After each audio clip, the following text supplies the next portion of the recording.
The afternoon sun hung low over Highway 285, casting long shadows across the asphalt as Officer guided his patrol car along the familiar stretch outside Denver. It was mid-August, and the heat radiating from the road created shimmering mirages in the distance. Had been on duty since 8 that morning, and his shift was mercifully close to ending. Just one more hour, he told himself, watching the clock on his dashboard tick toward 4 p.m. His stomach rumbled. He'd skipped lunch to help another officer with a minor accident investigation, and he was fantasizing about stopping at his favorite taco truck before heading home to his small apartment in Littleton. In the backseat of his patrol car, Atlas shifted his weight, his massive German Shepherd frame taking up most of the space. The dog had been his partner for 6 years now, since Atlas was just 18 months old. They'd been through countless calls together, drug busts, searches, community events, and everything in between. Atlas was more than just work partner. He was his closest friend, his confidant, and his reason for loving this job. The dog's ears perked up occasionally as they passed other vehicles, his nose working constantly, processing information that humans could never comprehend. Glanced at him in the mirror and smiled. Atlas was the most intelligent, intuitive creature he'd ever known. Had always believed that Atlas possessed something almost supernatural, an ability to sense danger, anxiety, and distress in ways that conventional explanation. Other K9 handlers had noticed it too. In training scenarios, Atlas could identify suspects hidden in buildings faster than any other dog in the unit. During community events, he seemed to gravitate toward people experiencing genuine fear or sadness, his massive head gently pressing against their legs in what could only be described as comfort. Often joked that Atlas was a better therapist than most people, and he wasn't entirely joking.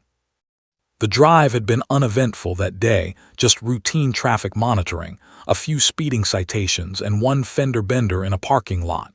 Was beginning to think this would be one of those rare quiet shifts where nothing significant happened. He'd take it. After 3 years on the force, he'd learned to appreciate the boring days. The adrenaline-pumping calls would come eventually. They always did.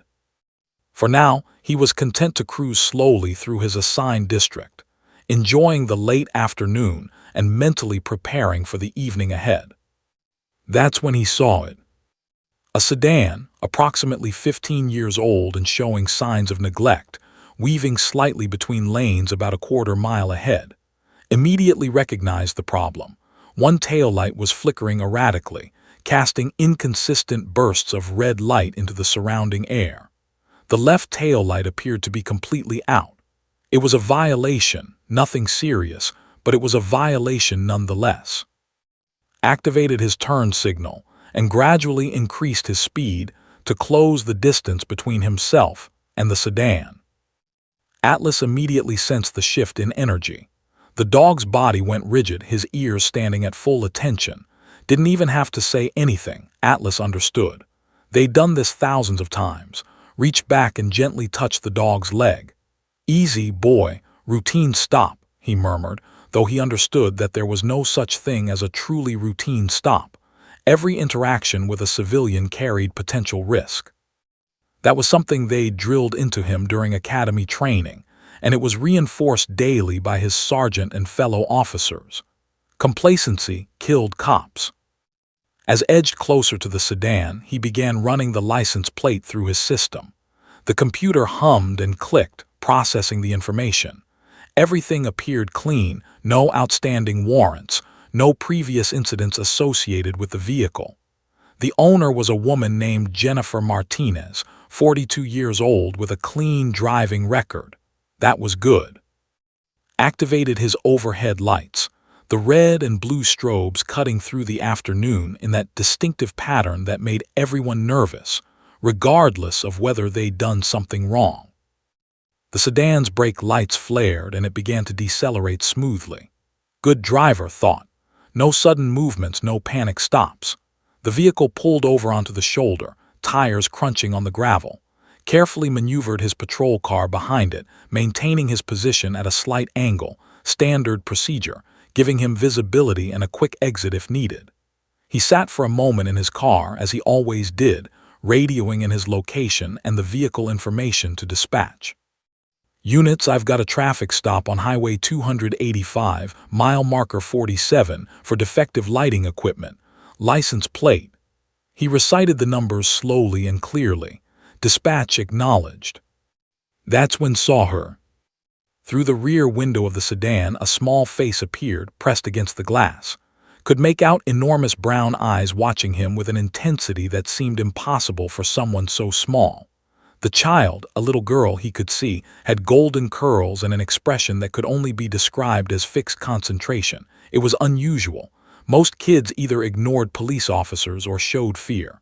This child seemed studying him. No, not him. She was studying his car. Or more specifically, she was studying his backseat. She was studying Atlas. Felt a small jolt of recognition. People often reacted to Atlas. It was natural.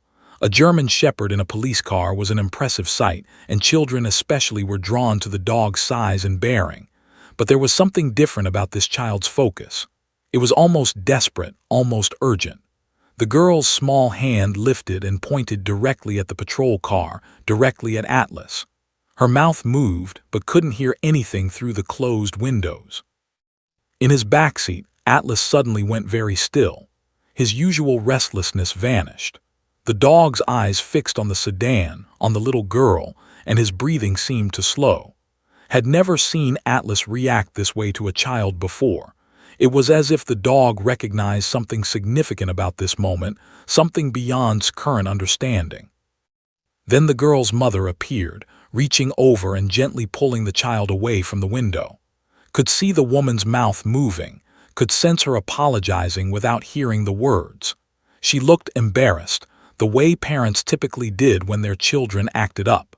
She was trying to redirect the girl's attention, pulling her back into her car seat, settling her down. Unbuckled his and stepped out of his patrol car. The heat immediately enveloped him, pressing down like a physical force.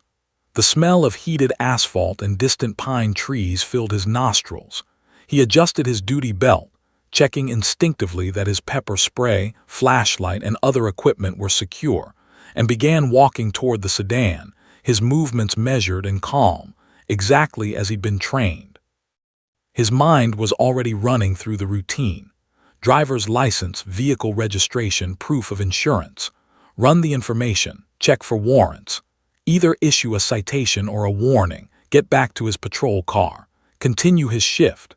The familiar script was well-worn, practiced 1,000 times.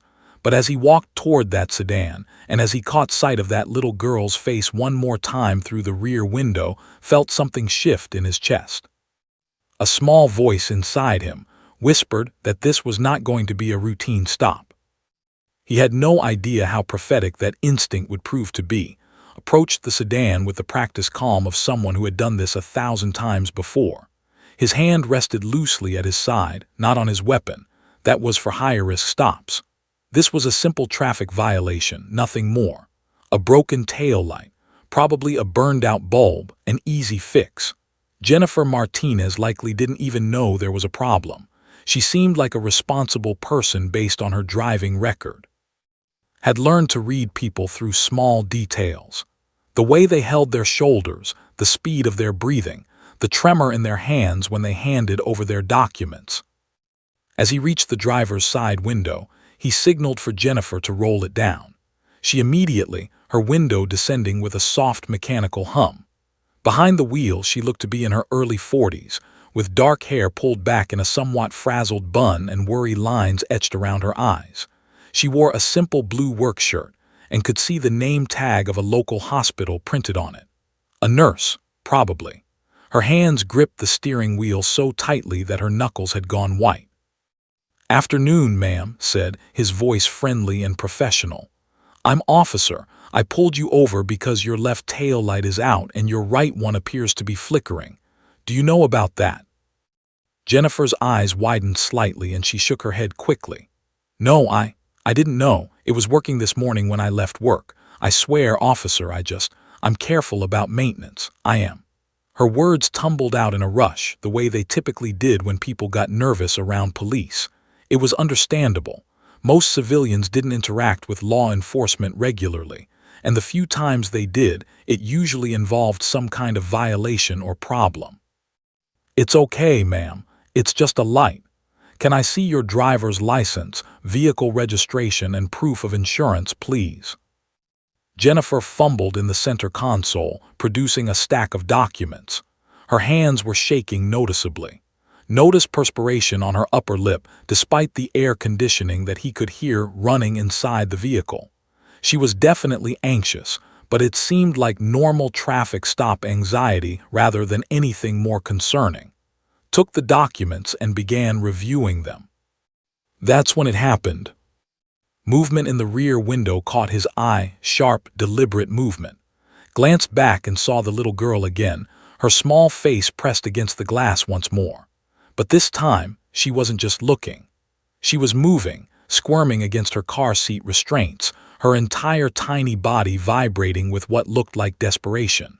Her mouth was moving rapidly, forming words that couldn't hear through the closed window and the distance between them. "I'm so sorry, officer," Jennifer said, her voice tight, turned back to look at her. He could see tears beginning to form at the corners of her eyes. She gets attached to things sometimes. She sees the police car, the dog, and she gets excited. "I'm sorry. She's usually very quiet. I promise she's not." "It's fine, ma'am," interrupted gently. "Kids like police dogs, that's normal." But as he spoke, his gaze kept drifting back to the rear window. The girl was still pressing against the glass, still moving her lips, still gesturing with increasing urgency. And now could see something else. The girl's expression wasn't excitement. It was concern. It was worry. It was something that looked disturbingly like desperation. Her small hand was splayed against the window, and she was pointing, not at Atlas anymore, but deeper into the sedan. Jennifer's hands were trembling as she watched review her documents. He could sense her anxiety escalating rather than diminishing. "Ma'am, are you all right?" asked, his instincts suddenly activating. His experience had taught him that anxiety often signaled more than just nervousness about a traffic ticket. "I'm fine, officer. Really, I get nervous around police." She laughed nervously, but it came out sounding forced and artificial. "It's just a thing, you know, probably irrational." Nodded, but his attention was partially divided. The little girl in the back was now practically vibrating with whatever emotion was driving her. She'd removed her hand from the window and was gesturing more frantically now, pointing, and then placing her hand back on the glass, pointing again. Her mouth continued moving in that strange, silent way. Without entirely understanding why, found himself making an unusual decision. Protocol dictated that he should return to his patrol car, run Jennifer's information through the system, then return with either a citation or warning. That was the procedure. It was efficient and minimized interaction time.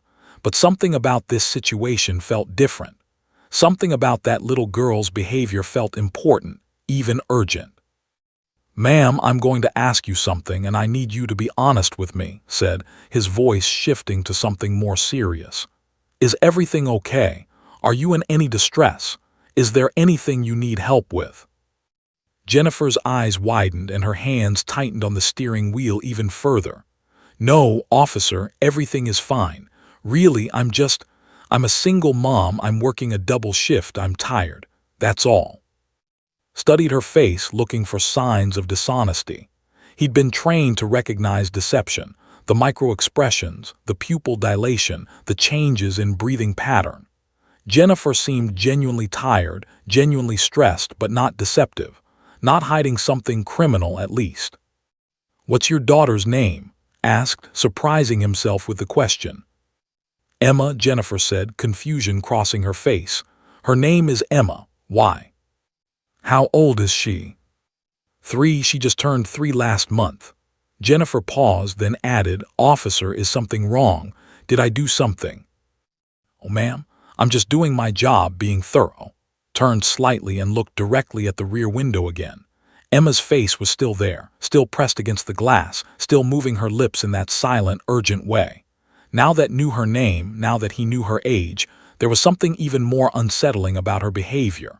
3-year-olds didn't typically display this level of focused desperation. They didn't typically press against car windows with this intensity, gesturing with this kind of purpose. "Ms. Martinez," said, turning back to face the mother, "does Emma speak?" The question hung in the air between them like a physical thing. Jennifer's face went pale, and she looked away, toward the steering wheel. Not much," she said quietly. "She's in early intervention. We've been seeing specialists. The doctors aren't entirely sure what's going on. She might be on the autism spectrum, or she might have selective mutism, or it could be something else entirely. But she doesn't really talk. She hasn't said more than a handful of words in her entire life, and those were mostly just sounds, not real words." Felt a chill run down his spine, despite the heat outside. A 3-year-old child who didn't speak, and yet she was clearly trying desperately to communicate something right now. Something important enough that she was straining against her car seat, pressing herself against the window with remarkable persistence. "I need to check on your daughter," said, his voice taking on a note of authority that surprised even himself. "It's routine. Just want to make sure everything is okay back there." Jennifer's face flushed with a combination of embarrassment and concern. "Officer, I promise she's safe. She's just—" "It's fine, ma'am. Just a routine check." Began walking toward the rear of the sedan, his senses heightened now, his training overriding his casual demeanor. As he moved, he caught sight of his patrol car in his peripheral vision.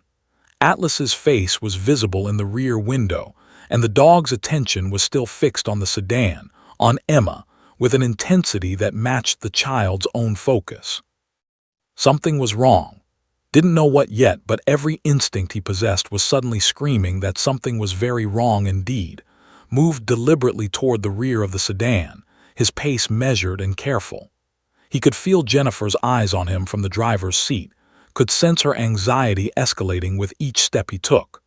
Behind him in his patrol car, he could hear Atlas shifting, the dog's weight redistributing as if preparing for action.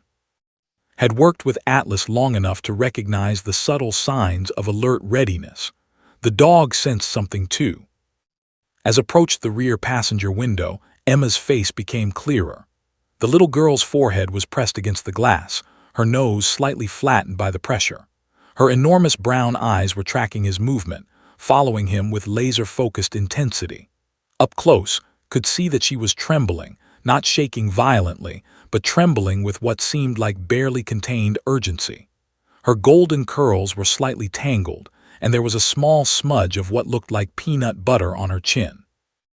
Emma's mouth was moving constantly, forming words that produced no sound. Watched her lips carefully, trying to read what she was attempting to say. But at this distance through the glass, and with her small size making lip-reading nearly impossible, he couldn't make out the words. He could only see the effort she was putting into them, the way her tiny jaw worked, the way her cheeks moved, the intensity of her concentration. "What is it, sweetheart?" called out, his voice gentle and encouraging. "What are you trying to tell me?" Emma's eyes widened further, if that was even possible. Her hand lifted and pressed harder against the window, her small fingers spreading as wide as they could go. Her lips continued their silent movement, becoming more frantic now, more desperate. Leaned closer to the glass, straining to hear anything, any sound at all that might escape the barrier between them. That's when Jennifer emerged from the driver's seat, heard her car door open and close behind him. "Officer, please, I'm so sorry," Jennifer said, her voice strained. She was wringing her hands nervously. She does this sometimes. She gets worked up about things and she tries to communicate, but nothing comes out. It's frustrating for her, I know it is. We're working with a speech therapist, but progress is slow, very slow. Emma's been through evaluations and they think there might be some anxiety component to her selective mutism. Stress makes it worse. Held up a hand, asking for silence without speaking. He turned back to the window, his full attention on Emma now. There was something about the way she was moving, something about the desperation in her eyes that transcended ordinary frustration. This wasn't just a little girl frustrated by her inability to speak. This was something more urgent, more primal.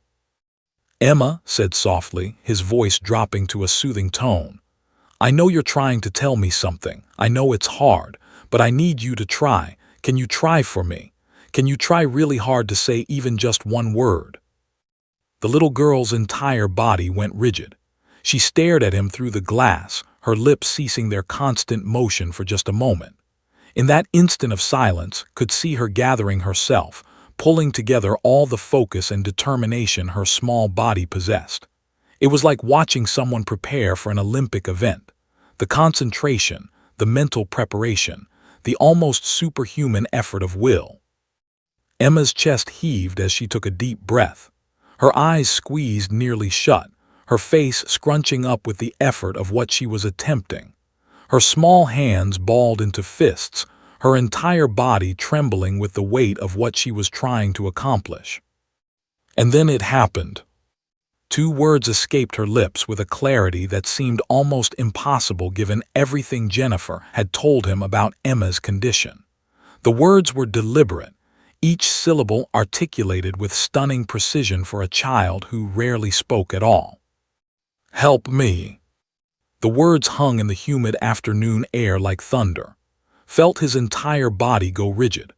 Beside him, he could hear Jennifer gasp audibly, a sharp intake of breath that suggested shock and confusion and something else, something couldn't quite identify but that set alarm bells ringing in his mind.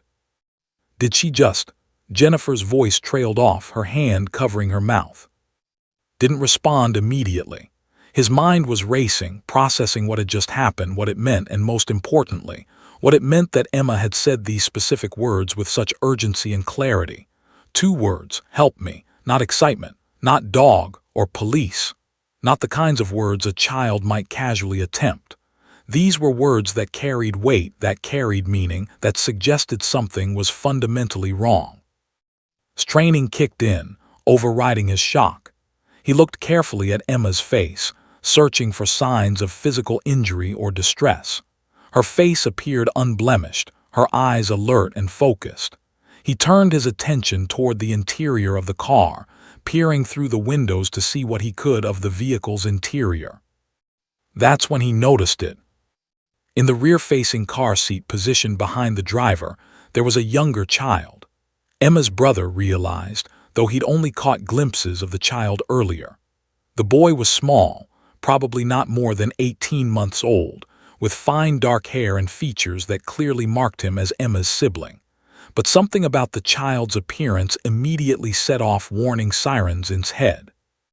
The boy appeared to be sleeping, his head tilted to one side, his small chin resting against his chest.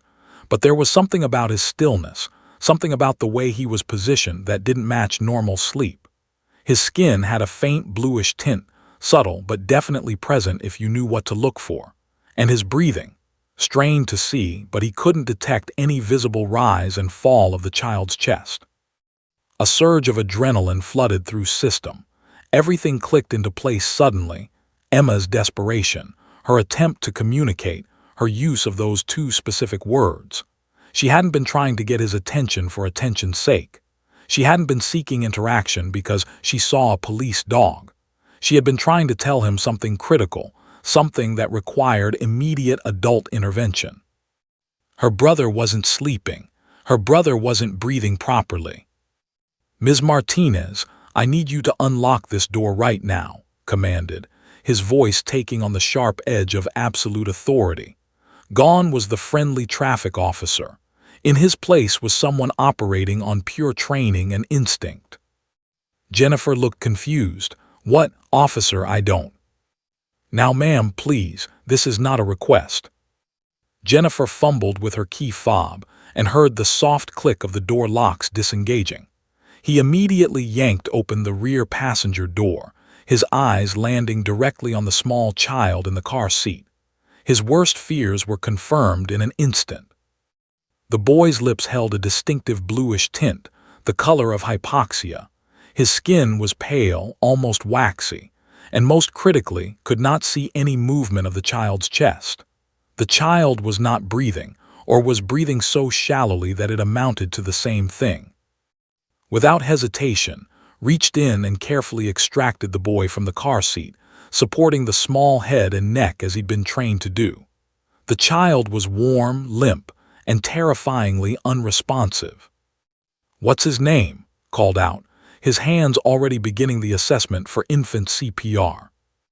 "His name is," Jennifer's voice was rising in panic. "What's wrong? What's happening?" But was already moving into emergency response mode, his hands positioning themselves on the child's tiny chest. Behind him, he could hear Atlas barking from the patrol car, not the usual alert bark, but something more primal, as if the dog understood the gravity of what was happening. Time seemed to slow down and speed up simultaneously. Hands began compressions, his training overriding everything else. A child's life hung in the balance, and in that moment, nothing else in the world mattered except bringing this small boy back to consciousness, back to life. In the backseat window, Emma watched, her small face twisted with concern and something that looked like fierce determination. She had done it. She had found a way to communicate. She had used the only tool available to her, her voice, after years of silence, to save her brother's life. Hands moved with practiced precision, each compression deliberate and controlled despite the adrenaline flooding his system. Infant CPR was different from adult CPR. Gentler pressure, faster compressions, a completely different technique that he'd learned during his initial K-9 handler training and had refreshed annually. He'd never actually had to use it in a real emergency before. He'd trained for this moment hundreds of times, but training could never truly prepare you for the reality of a child's life depending on your hands, on your knowledge, on your ability to function under extreme stress. "Come on, buddy. Come on," whispered, his fingers working methodically across the tiny chest. The child couldn't have weighed more than 25 or 30 pounds. His ribs felt fragile beneath his hands like bird bones and had to suppress the instinctive urge to pull back to be more gentle. In CPR, gentleness could be a death sentence. He pushed harder, maintaining the rhythm, counting compressions in his head. Jennifer's screams had escalated into something primal and desperate. She stood frozen near the car door, her hands pressed to her face, her entire body shaking. "No, no, no, no," she was repeating like a mantra. "Baby, no, please no." Behind, he could hear Atlas barking continuously from the patrol car, not the controlled alert bark the dog used during training exercises, but something more desperate. Atlas had always been sensitive to human distress, but this was something different. The dog seemed to understand that a child's life was on the line, that this was not a drill, that this was genuine emergency. The barking was frantic, urgent, almost anguished. Positioned his mouth over small nose and mouth, delivering rescue breaths with careful precision. 30 compressions, 2 breaths, 30 compressions, 2 breaths. The rhythm was automatic now, embedded in his muscle memory through years of training. But nothing could make this easier. Nothing could make it less terrifying to feel a child's small chest beneath your hands, to wonder if you were doing enough, if you were doing it right, if this child was going to survive. "Come on," breath between compressions. "Stay with me, buddy, stay with me." His radio was clipped to his duty belt, and he'd activated emergency dispatch the moment he'd determined condition. Now, as he performed CPR, he could hear the dispatcher's voice crackling through the speaker. "Units, we have a pediatric unresponsive, non-responsive male, approximately 18 months, at Highway 285 mile marker 47. Suspected aspiration. Officer is performing CPR. EMS en route. Approximately 4 minutes to scene." 4 minutes. Forced himself to focus on the compressions. 4 minutes could be an eternity in a pediatric emergency. With every second that passed, with every moment that's brain wasn't receiving oxygen, the risk of permanent damage escalated exponentially. Knew the statistics. He knew that after 4 minutes without oxygen, brain damage became increasingly likely. After 6 to 10 minutes, it became probable. After that, it became almost inevitable. He couldn't let that happen. He wouldn't. "Ms. Martinez, I need you to move," called out between compressions. Jennifer was standing directly in his path, blocking his view of and partially obstructing his ability to work. She seemed frozen, traumatized into immobility. "Ma'am, step back, please." Jennifer stumbled backward, nearly falling, her eyes fixed on her son's small, unresponsive form. Emma's face was still visible in the rear window of the sedan, watching everything with an intensity that seemed impossible for a 3-year-old to process. The little girl's hand was pressed against the glass again, her expression one of fierce concentration and something that looked like prayer. Was sweating now, the afternoon heat combined with the physical exertion of CPR causing perspiration to drip down his forehead and into his eyes. He didn't wipe it away. He couldn't break rhythm. 30 compressions, count them out. 1001, 1002, 1003. The mnemonic device had been drilled into him during training, count at the pace of the Bee Gees, Alive, a song that had become darkly ironic in countless emergency situations. "Come on, buddy," repeated, his voice almost hypnotic now.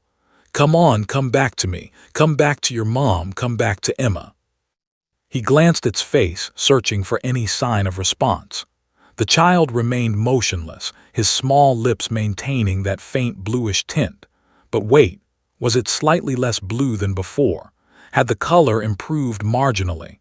Or was just seeing what he desperately wanted to see, his mind playing tricks on him under stress? In the distance, could hear the sound of sirens, multiple sirens. The dispatcher had called in all available units, understanding that this was a pediatric life-or-death emergency. The sirens grew louder, closer, their wailing cutting through the afternoon air like screams. "Almost here," said. "Help is almost here, just hold on for me." He continued the compressions, his arms beginning to burn with fatigue. CPR was physically demanding and could feel his muscles protesting after only 2 minutes of continuous effort. But he pushed through the pain. He had to. There was no option for failure, no acceptable alternative to success. The first ambulance came around the corner about a quarter-mile away, its lights flashing in the afternoon sun. Behind it came a second ambulance, and behind that, a fire truck. The entire emergency response apparatus of the Denver area was mobilizing for one 18-month-old boy who couldn't breathe. "Paramedics are 30 seconds out," the dispatcher's voice crackled. "Officer, maintain CPR until they arrive." As if needed to be told. He had no intention of stopping, no intention of relinquishing to anyone until professional medical personnel could take over. His arms continued their rhythmic compressions, and his breaths continued at regular intervals. The lead ambulance screeched to a halt just behind his patrol car. 2 paramedics emerged, their equipment bags already in their hands.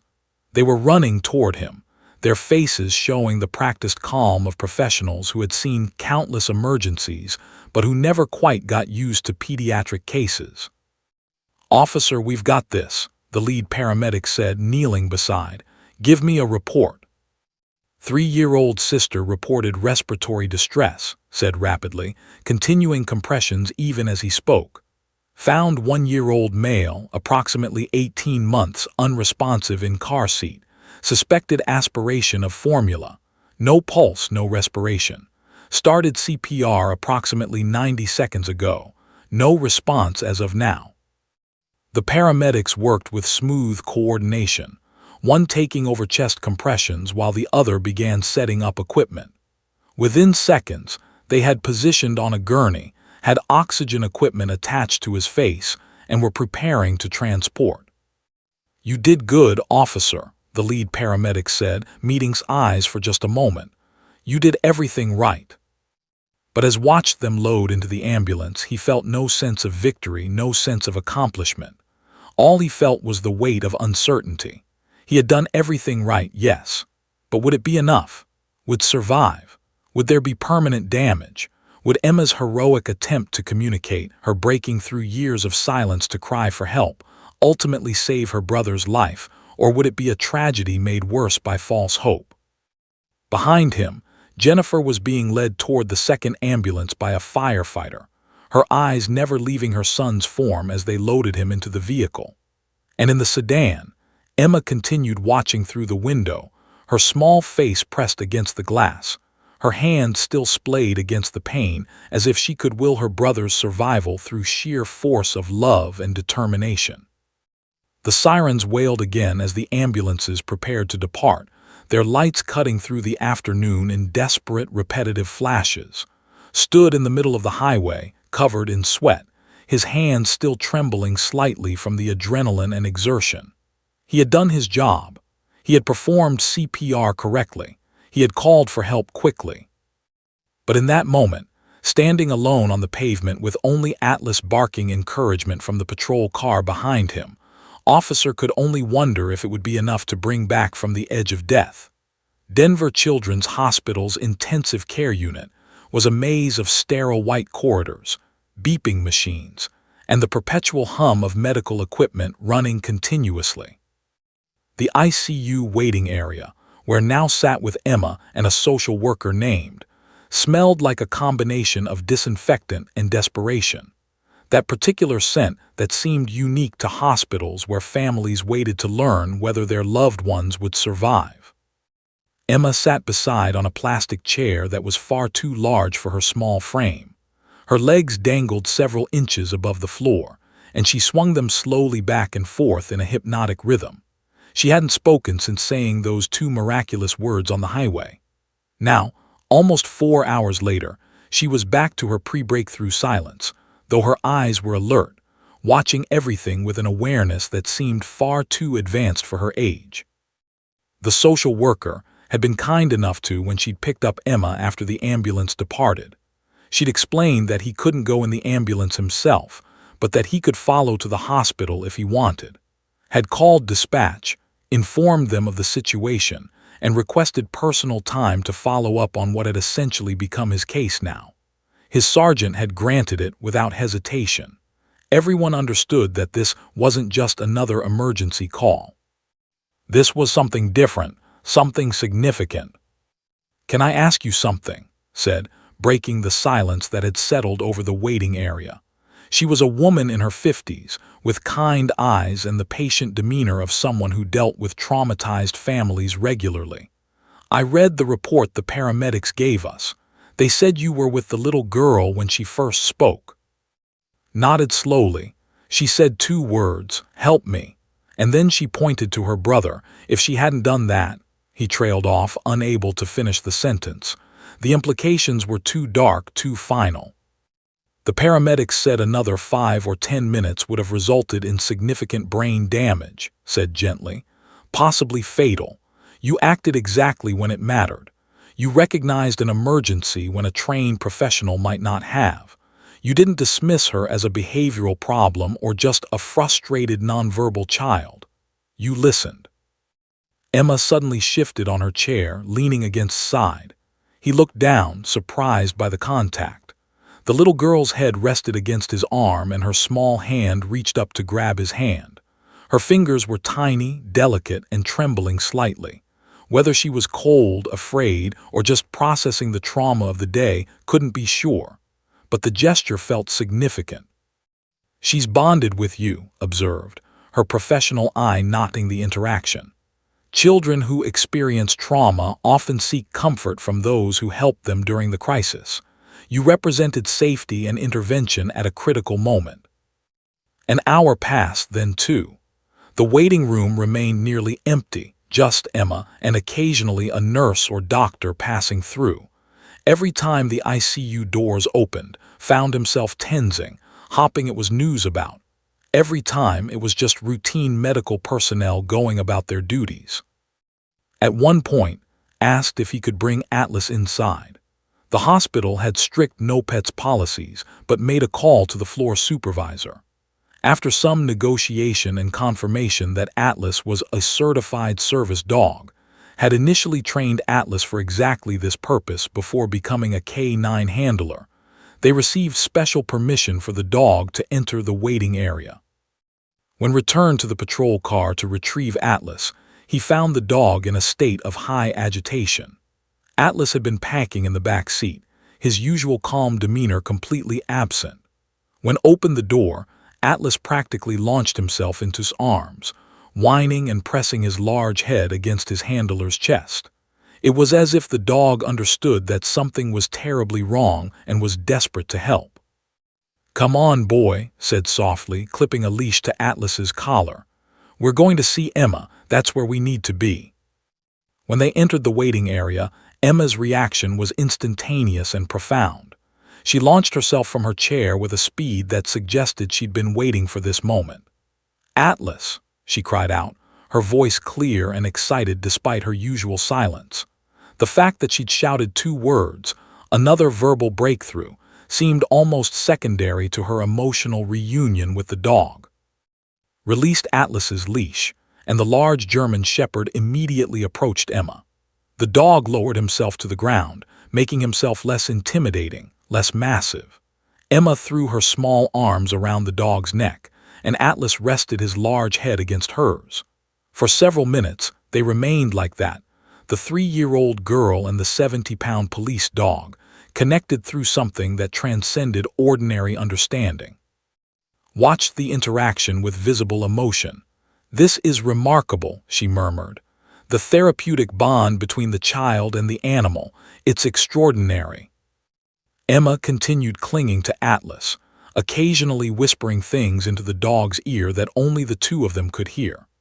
Sat down beside them, running his hand over Atlas's back, feeling the dog's muscles gradually relax as he provided comfort to both the girl and in some way couldn't quite articulate to himself. At 8:47 p.m., a doctor entered the waiting area. Her name was Dr. Sarah Mitchell, and her expression was carefully neutral in that way doctors cultivated when delivering uncertain news. Stood immediately, his heart rate accelerating. Emma looked up from her position against Atlas, her eyes widening with an intuitive understanding that something important was about to be said. "Ms. Martinez is in with now," Dr. Mitchell said, addressing both and, "I wanted to update you on his condition." "Is he?" couldn't finish the question. "He's alive," Dr. Mitchell said, and felt his shoulders sag with relief. "We managed to clear the aspirated material from his airway. He was receiving CPR for approximately 5 minutes total before paramedics took over. The paramedics administered oxygen and continued positive pressure ventilation en route. When he arrived at the hospital, we were able to restore spontaneous circulation within another 5 minutes." Emma made a small sound, something between a gasp and a cry of joy. Her hand reached up and grasped Atlas's ear. "There will be a period of observation," Dr. Mitchell continued. "We need to monitor for complications, watch for signs of aspiration pneumonia, and assess for any hypoxic injury. But preliminary indications are positive. His oxygen saturation is improving, his heart rate is stabilizing, and he's showing some response to stimuli." "Will he be okay?" asked, unable to keep the emotion from his voice. "Will there be permanent damage?" "It's too early to say with absolute certainty," Dr. Mitchell said, "but given the quick intervention, both yours and the paramedics, his prognosis is far better than it could have been. You saved his life, officer, you and that little girl." She glanced at Emma, who was watching the doctor with an intensity that seemed to pierce straight through her. Children who speak their first words often do it under extraordinary emotional circumstances.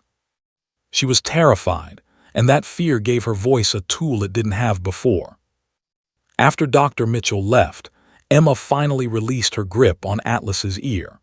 She turned to with an expression that seemed to blend relief, exhaustion, and something that might have been pride. "Good boy," she whispered, reaching up to Pat's cheek with her small hand. Then she turned back to Atlas and repeated the phrase, "Good boy, Atlas." 2 hours later, Jennifer emerged from the ICU, her face streaked with tears but her expression transformed. She looked like someone who had been standing on the edge of an abyss and had somehow managed to pull back. When she saw Emma and Atlas sitting together in the waiting area, she moved toward them like someone in a dream. "He's going to be okay," she said, her voice breaking. "The doctors think he's going to be okay." Emma ran to her mother and wrapped her small arms around Jennifer's legs. Jennifer collapsed to her knees, embracing her daughter fiercely, her body shaking with the release of hours of terror and uncertainty. Stood quietly, one hand resting on Atlas's head, and allowed the family their moment of reunion. The dog pressed against his leg, providing silent support, understanding in the way that only dogs could understand that this moment mattered, that this was the turning point where darkness had given way to light. 3 weeks had passed since near-fatal incident on Highway 285. During those weeks, something extraordinary had begun to unfold that seemed almost as miraculous as the emergency intervention itself. Emma's transformation from a largely nonverbal child to a talkative, communicative girl was progressing at a rate that left her medical team bewildered and searching for explanations. Dr. Sarah Mitchell sat across from Jennifer in one of Denver Children's Hospital's consultation rooms, her medical notepad filled with observations about Emma's progress. Jennifer had brought Emma in for a follow-up appointment, ostensibly to check on continued recovery, but Dr. Mitchell had requested a separate evaluation of the older sister. "The rate of speech development you're describing is, frankly, unusual," Dr. Mitchell said carefully, choosing her words with precision. "In cases of selective mutism, breakthroughs rarely happen this rapidly or completely. Emma went from producing perhaps a dozen recognizable words in 3 years to producing hundreds of words in 3 weeks. That's not gradual improvement. That's not even accelerated improvement. That's unprecedented in my 20 years of practice." Jennifer nodded slowly, unable to entirely explain it herself. "I know it seems impossible, but it's like something unlocked inside her. After she said those 2 words on the highway, it was as if she suddenly understood that her voice could do things, could accomplish things, that her words mattered." "There are theories in developmental psychology about this," Dr. Mitchell continued, reviewing her notes. "Some researchers believe that emotional trauma can sometimes catalyze breakthrough moments in children with selective mutism, particularly if the trauma is coupled with a sense of purpose or accomplishment. Emma was trying to save her brother's life. She had an urgent message to communicate. When she broke through her silence barrier to accomplish that goal, her brain may have rewired itself to understand that speaking was possible and necessary." What Dr. Mitchell didn't mention, what even she couldn't explain, was the role that Atlas seemed to be playing in Emma's continued development, because that was the element that truly conventional explanation. Jennifer had started bringing Emma to the police department's K-9 unit 3 times a week. What had begun as a gesture of gratitude toward had evolved into something more therapeutic and more significant. Emma attended every training session, watched Atlas work with intense focus, and talked to the dog constantly. And with each visit, with each interaction, her verbal abilities seemed to improve further.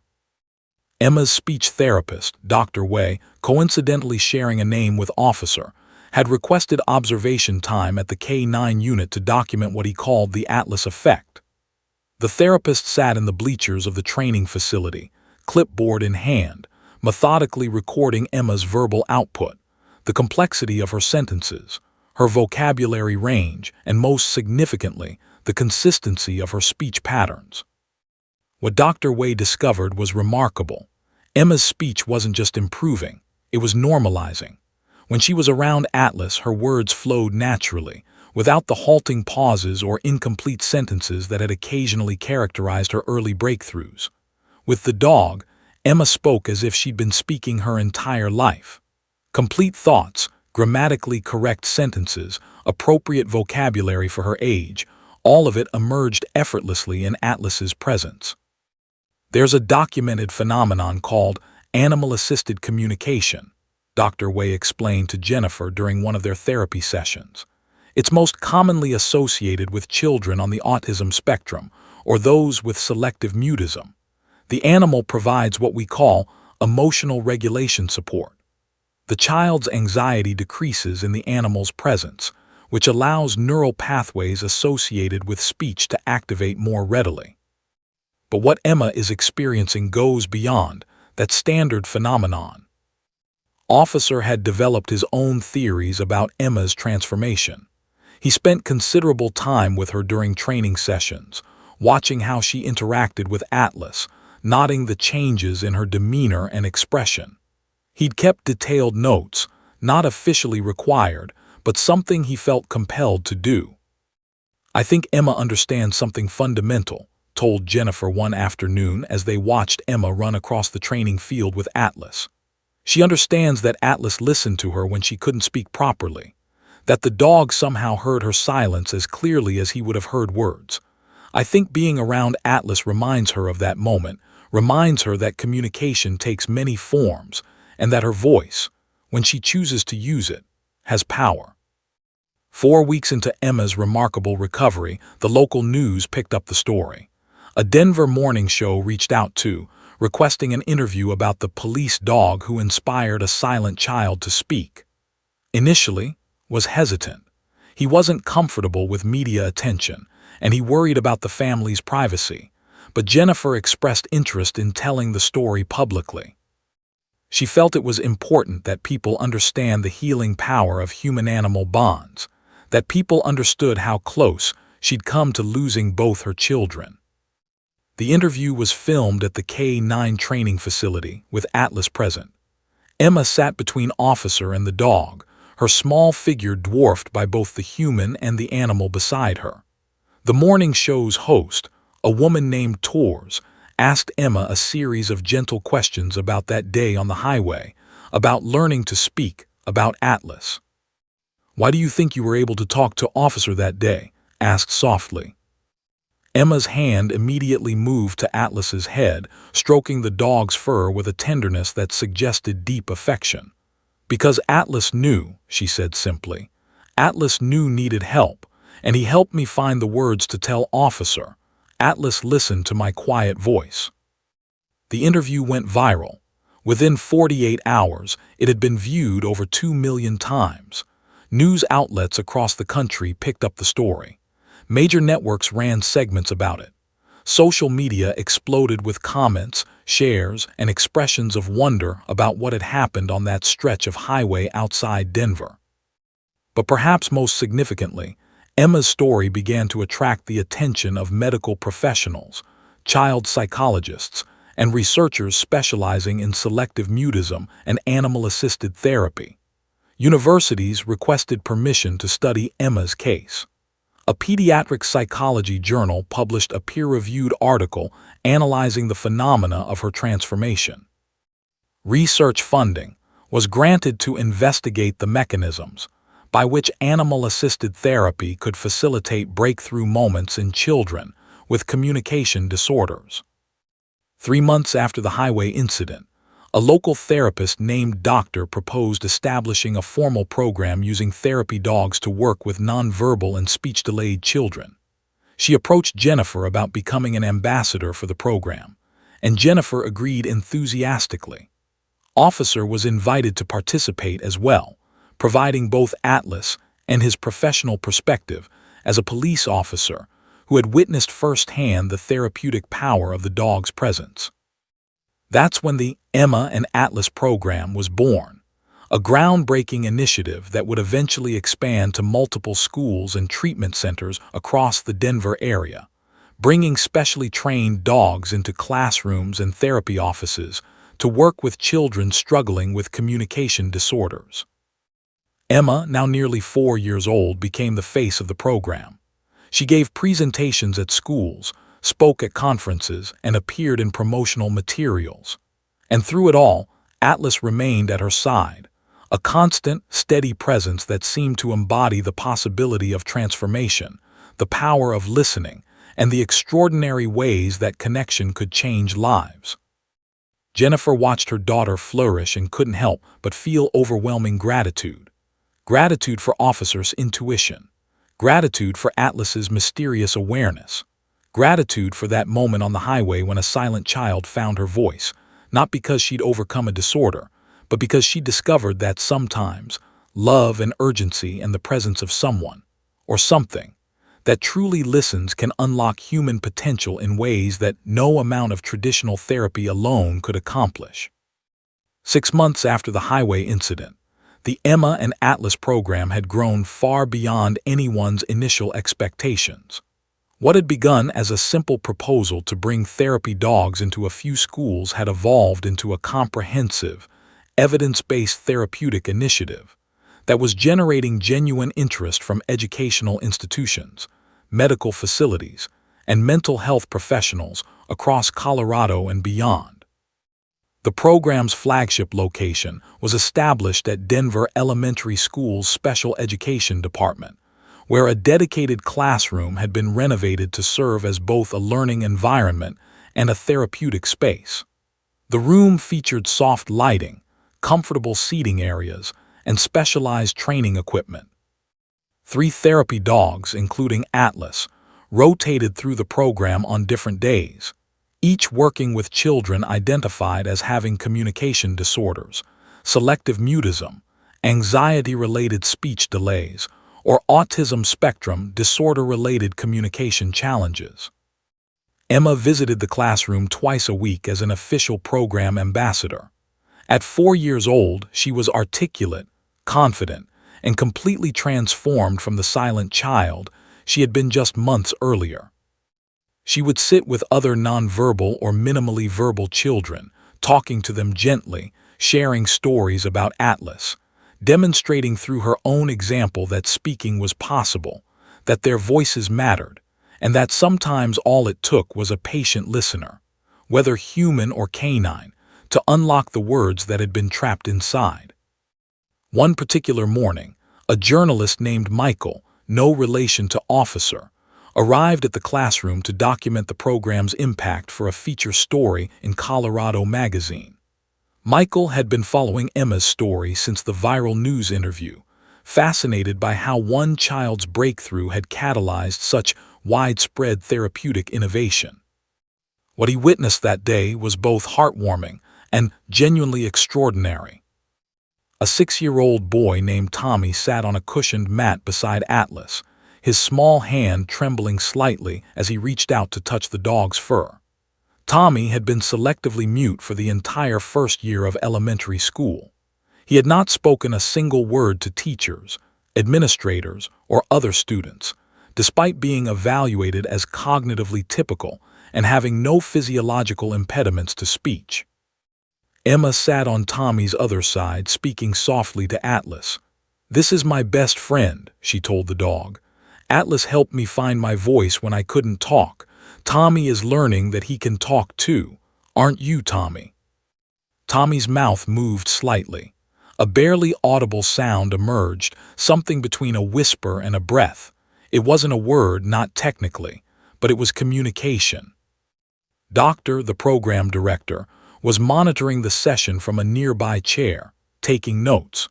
She caught Michael's eye and nodded slightly, indicating that this was significant progress. Tommy had made small vocalizations before in the presence of Atlas, but this was the first time he'd attempted to participate in a directed conversation.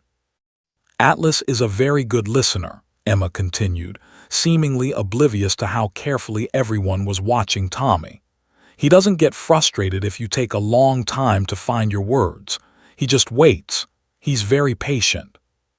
Over the course of the next 20 minutes, Michael watched Tommy gradually become more comfortable. The boy's vocalizations evolved from whispers to soft words.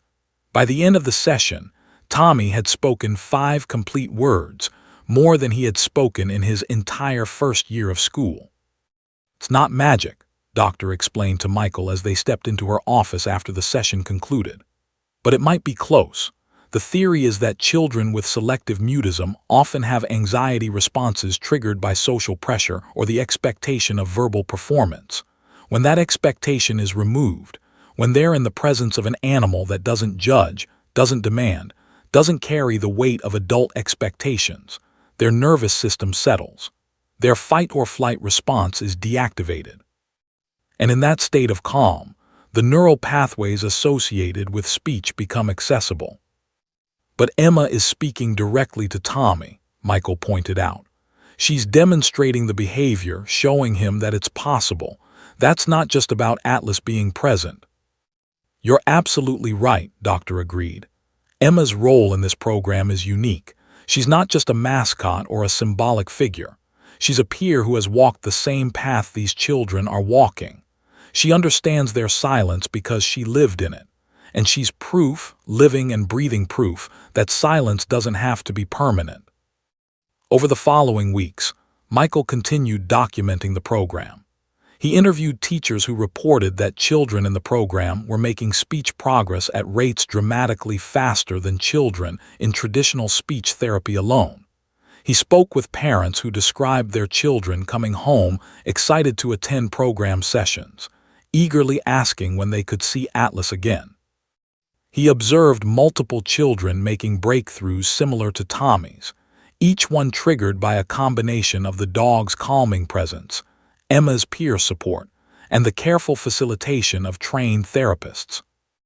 But perhaps the most significant story Michael documented was the development of a curriculum based on Emma's case. Dr. Wei, Emma's speech therapist, had begun developing a training program for other speech-language pathologists, teaching them how to recognize selective mutism's underlying anxiety components and how to potentially integrate animal-assisted therapy into their practice. Universities began requesting permission to include the Emma and Atlas case study in their graduate-level coursework on speech disorders and communication development. Emma herself had become a minor celebrity in Denver circles. She was invited to speak at medical conferences, at teacher professional development days, and at community events focused on special education and child development. Despite her age, she was only 4 years old. Emma demonstrated a remarkable ability to articulate her own experience in age-appropriate language that resonated with audiences.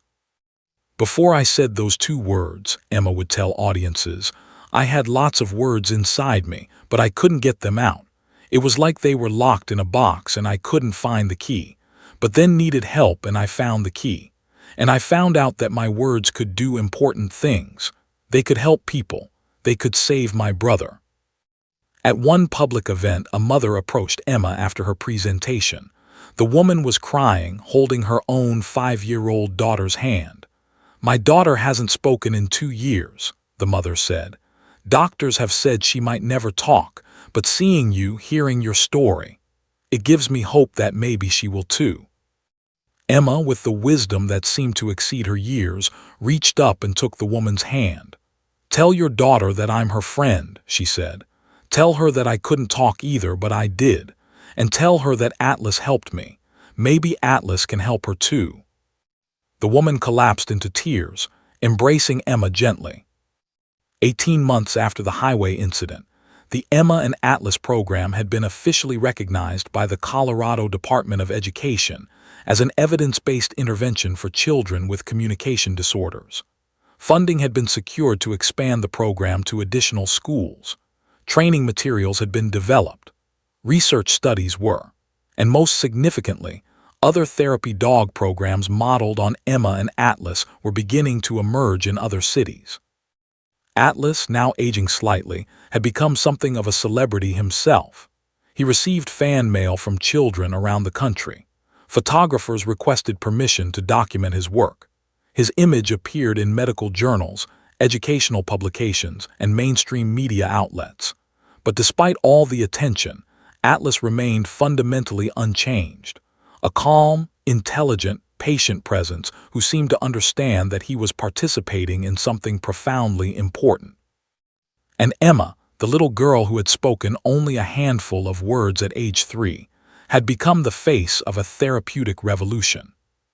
She was the symbol of how trauma could catalyze transformation, how love could unlock potential, and how sometimes the most extraordinary breakthroughs came not from conventional treatment, but from the simple, profound act of being truly listened to, by someone who understood that communication transcended words, and that sometimes all it took was a patient presence to unlock the voice that had been waiting all along to be heard. The Denver Police Department's auditorium was filled to capacity on a crisp October afternoon, exactly 2 years after the highway incident. Officers, administrators, medical professionals, educators, researchers, and community members filled every seat. Even the standing room along the back walls was occupied. The occasion was the annual Police Officer Commendation Ceremony, but this year's event carried extraordinary significance. On the stage, Officer stood quietly beside Atlas, whose fur had been meticulously groomed for the occasion. The dog's muzzle had begun to gray over the past 2 years, and he moved slightly more slowly than he had before. At 15 years old, Atlas was approaching the end of his working career, but he had been specially honored to participate in today's ceremony. In the wings, waiting for her cue, Emma sat with her mother Jennifer and her brother. At 6 years old, Emma had grown taller, more confident, more articulate with each passing month. She wore a simple white dress, her golden curls arranged carefully by her mother. Now 4 years old, stood beside his mother, holding her hand. He showed no lasting signs of the incident that had nearly claimed his life. No developmental delays, no physical complications, no obvious psychological trauma. He was a thriving, healthy, normal 4-year-old boy, and everyone present understood the miracle of that normalcy. Police Commissioner David Torres approached the microphone, his presence commanding immediate attention and silence throughout the auditorium. 2 years ago, Commissioner Torres began, his voice resonating through the space. A routine traffic stop on Highway 285 became the catalyst for one of the most extraordinary stories in the history of this department. What began as a broken taillight became a lesson in intuition, in listening, in the power of human connection and the mysterious wisdom of animals. He paused, letting the weight of his words settle over the audience. Today, we're here to honor Officer and his partner, Atlas, for their exceptional service. But more than that, we're here to recognize what they've become, symbols of hope, catalysts for change, and living proof that sometimes the most extraordinary interventions come not from protocol or procedure, but from genuine human intuition and compassion. Commissioner Torres gestured toward the wings. Emma Martinez, please join us on stage. Emma walked out, her small figure moving across the expansive stage with remarkable poise for a 6-year-old. She climbed the 3 stairs that had been specially constructed to help her reach the microphone, which had been lowered to accommodate her height. Behind her, a screen flickered to life, displaying a series of photographs documenting the past 2 years. Emma with Atlas at the K-9 training facility, Emma speaking at schools and conferences, Emma with other children in the Emma and Atlas program classrooms, Emma receiving various community service awards. Emma has been asked to say a few words, Commissioner Torres said, stepping aside to allow the little girl access to the microphone. Emma gripped the sides of the microphone stand, rising slightly on her tiptoes to reach the microphone itself. Her voice, when it emerged, was surprisingly steady and clear, a testament to the journey she had traveled from silent child to confident speaker. 2 years ago, I couldn't talk, she began, her simple but profound statement capturing the essence of everything that had transpired. I had words inside me, but they were stuck. I had feelings and thoughts and things I wanted to say, but the words wouldn't come out. She paused, gathering her thoughts with surprising maturity. Then got sick, and I was scared, and I loved him so much that I found the words to say, "Help me." An officer heard me, and Atlas helped Officer understand that I was trying to say something important, and is okay now because we all listened to each other. Emma turned slightly, looking directly at an Atlas.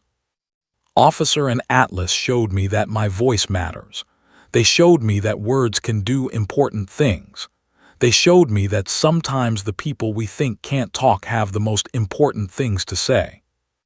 The audience was entirely silent, many visibly moved by the child's articulate and heartfelt testimony.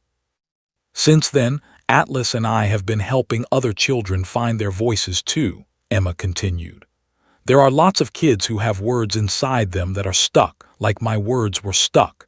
And when they spend time with Atlas and when they know that someone is listening to them, really listening, their words come out.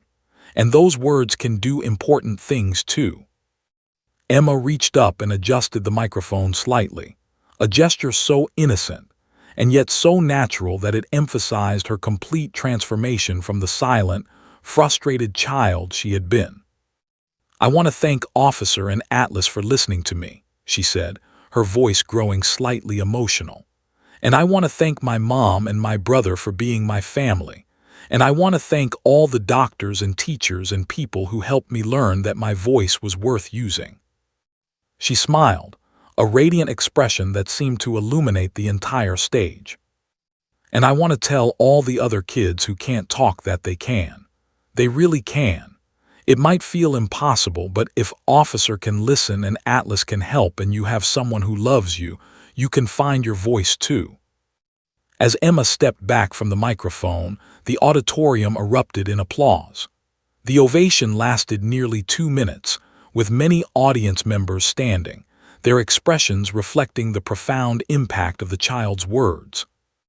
Commissioner Torres returned to the podium, visibly emotional himself. Officer and Atlas have been instrumental in establishing the Emma and Atlas program, which now operates in 12 schools across the Denver area and serves over 100 children annually.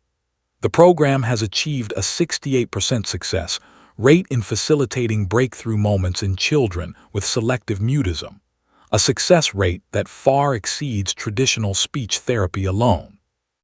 He gestured toward the screen, which now displayed statistics and research findings documenting the program's effectiveness. More importantly, the program has changed the way we understand communication disorders in children. It has demonstrated that traditional clinical approaches, while valuable, can be dramatically enhanced through human-animal partnerships, peer support, and trauma-informed therapeutic practice. Commissioner Torres presented Officer with a formal commendation certificate, and then extended a special award to Atlas, a medal specifically designed for service animals who had made extraordinary contributions to public safety and community. When carefully placed the medal around Atlas's neck, the dog stood with dignified bearing, as if he understood the significance of the moment. Atlas's tail wagged slowly, and he rested his large head against his leg, a gesture of partnership and affection that seemed to encapsulate the entire journey they had traveled together. The ceremony concluded with a video presentation showing testimonies from families whose children had participated in the Emma and Atlas program. Parents spoke about their children's breakthroughs, their tears of gratitude, their transformed understanding of what their children could accomplish. Teachers described how the program had changed their approach to working with nonverbal and minimally verbal students. Speech therapists discussed how the program had expanded their therapeutic toolkit and improved outcomes for their patients. But perhaps the most powerful testimony came from Tommy, the 6-year-old boy Michael had documented during his initial feature story. Now, at 8 years old and completely verbal, Tommy spoke to the camera with confidence and clarity. "I was scared to talk," Tommy said simply. "I couldn't make the words come out, but Emma and Atlas helped me understand that I could. Emma said her words were stuck too, and now they're not. And Atlas just sat with me and listened without making me feel scared. And now I talk all the time." As the video concluded and the lights came up in the auditorium, found himself overwhelmed by the magnitude of what had been accomplished. 2 years ago, he had simply been doing his job, performing CPR on a choking child. He had never imagined that moment would spiral outward to create a therapeutic movement that was helping hundreds of children. Emma ran across the stage and jumped into his arms, and he lifted her up, spinning her gently while Atlas pressed against his legs. Joined them, followed by Jennifer, until found himself surrounded by the family whose lives had intersected with his in such extraordinary ways. In that moment on that stage, surrounded by police officers and medical professionals and educators and families, understood something fundamental. The most profound impact on the world often came not from grand plans or institutional interventions, but from simple moments of human connection, from listening truly, and from recognizing that every voice, no matter how silent, no matter how difficult to access, carried within it the potential to change everything. Atlas leaned his aging head against Emma's shoulder, and the old dog's eyes seemed to contain wisdom that transcended words. He had done his job that day on the highway, not because he had been trained to, but because he had understood in the mysterious way that animals understand, that a child needed help, and that his presence could facilitate communication when words alone could not. As the applause continued and cameras flashed, Emma reached down and stroked Atlas's gray muzzle with infinite tenderness. "Thank you, Atlas," she whispered, though the auditorium was too loud for anyone but the dog to hear. "Thank you for listening to me." And in that simple gesture, in that quiet moment of gratitude between a child and a dog, was the entire story. The mystery, the miracle, the profound reminder that sometimes the most extraordinary transformations came through the simplest acts of love, attention, and genuine listening.